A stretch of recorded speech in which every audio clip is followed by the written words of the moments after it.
рамках проведения Всероссийского фестиваля по энергосбережению и энергоэффективности в Российской Федерации на базе ВДЦ «Смена» и ВДЦ «Орленок» на регулярной основе проводятся тематические смены на тему энергосбережения, изменения климата и энергоэффективности.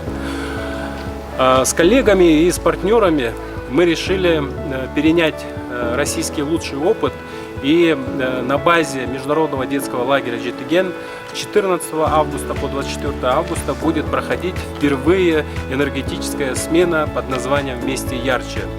В рамках этой тематической смены дети получат более профессиональные знания на тему изменения климата и что нужно делать, будучи детьми, чтобы замедлить этот процесс изменения климата.